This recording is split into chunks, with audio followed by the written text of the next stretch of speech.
Ngayon guys, may nakita tayong bata pa, parang nag-iisa lang to. Tunungin natin, lalapitan natin, parang naawa ko dito guys. Tingnan natin guys, parang putol yung kamay niya. Parang naputol yung kamay niya. Tatungin natin bakit putol ang kamay niya. Idoy, nga namang naputol man na yung kamay.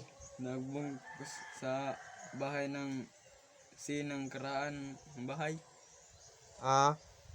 Dugay na siya naputol. Oo po.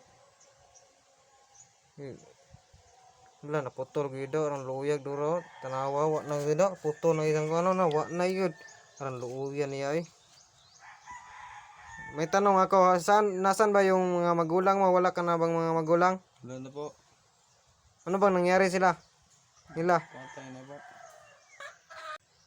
Wala na po akong mga bulang sir. Pag-anak po ko, pinapun ako sa basurahan.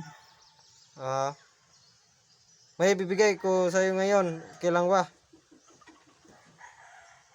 Malaking bagay na to para sa iyo. Ito. 10,000. 20,000. Anong masasabi mo dyan? Salamat sir. Pambili ng bigas at pagkain sir. Salamat sir. Pambili na itong pagkain at bigas sir. Huwag kang mag-alala. May bibigay pa ako. Bibigay ko din sa lahat sa iyo para may pambili ka ng pagkain kasi nakakaawa ka tignan. Ito pa. 30,000. 40,000.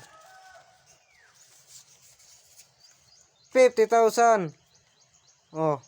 Ano nang masasabi mo dyan? Malaki na yung bagay sa iyo. Malaga na to sir. Luoy siya guys. Ang ano man ay dyan putol guys. Arang putol dyan kamo to. Tanawan ninyo, putol yun yung kamot. Pag naluoy ko anong bata ba. Bigyan natin ng pera para makatulong naman tayo. Ito, 10,000. 20,000. Kunin mo. 30,000. 40,000. 50,000. Ayan putol ang kanya kamay. Ay, bakit may kamay? Bakit may kamay ka? Di ba putol ang kamay mo? Espiritu lang sir. Bakit may kamay ka? Di ba putol ang kamay mo? Ano yan? Espiritu lang sir. Espiritu?